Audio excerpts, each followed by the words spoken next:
L'incendie est survenu peu avant 14 heures dans cet immeuble parisien du 20e arrondissement. Aucun décès, mais 17 blessés, dont 5 seraient entre la vie et la mort. Leur unique cage d'escalier en flammes, les habitants de cet immeuble de 7 étages se sont retrouvés coincés. Il y en a qui escaladaient les papiers et tout, il y en a qui sautaient, c'était affreux. 234 pompiers venant de 27 casernes seront nécessaires pour venir à bout des flammes au bout de 2 heures. C'est un incendie effectivement assez grave qui trouve son origine dans une cave, dans un sous-sol. Le feu s'est propagé à une cage d'escalier en bois avec des conduites de gaz en plomb qui ont fondu, donc qui ont favorisé la propagation du feu. Il y avait beaucoup de fumées qui se sont développées dans les circulations horizontales. En attendant l'arrivée des pompiers, les premiers sauveteurs ont été des jeunes de Belleville, ce quartier cosmopolite.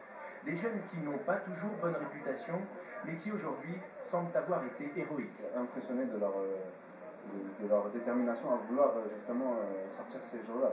Parce qu'ils sortaient de l'immeuble, ils étaient étouffés par le feu, mais ils y retournaient quand même après.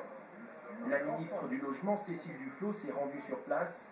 Tous les habitants de l'immeuble détruit seront pris en charge. Nous allons mobiliser les capacités d'hébergement à la fois de la ville de Paris et de l'État pour répondre aux 150 personnes environ qui sont concernées par l'impossibilité de pouvoir regagner leur logement ce soir. L'origine du sinistre reste encore inconnue. La brigade criminelle de la police judiciaire de Paris a été chargée de l'enquête.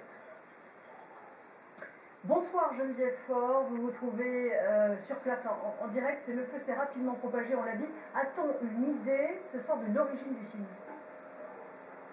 Alors écoutez, l'enquête a démarré très vite, hein. Les pompiers étaient encore sur place. Vous l'avez dit, la brigade criminelle de la police judiciaire a été saisie et on ne sait pas encore quelle piste sera privilégiée, criminelle ou accidentelle. Alors ce qu'on sait, c'est que effectivement les habitants, environ au nombre de 150, devront attendre de savoir quand ils pourront retourner chez eux. Évidemment, beaucoup étaient absents, c'est une copropriété, absent ce long week-end de Pentecôte, mais ceux qui étaient sur place devront trouver un hébergement temporaire. Certains, nous l'avons dit, nous avons rencontré ces habitants, vont être hébergés chez des voisins ou chez des amis. Certains n'ont pas de solution, c'est donc la ville de Paris qui va les prendre en charge. Des places en hôtel ont été trouvées. Alors on parle d'hébergement temporaire car les appartements apparemment n'ont pas été trop endommagés. C'est surtout la cage d'escalier, on l'a dit, qui était en bois, qui est très abîmée.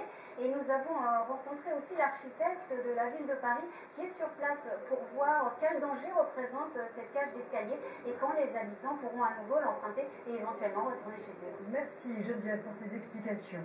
En ce week-end de Pentecôte,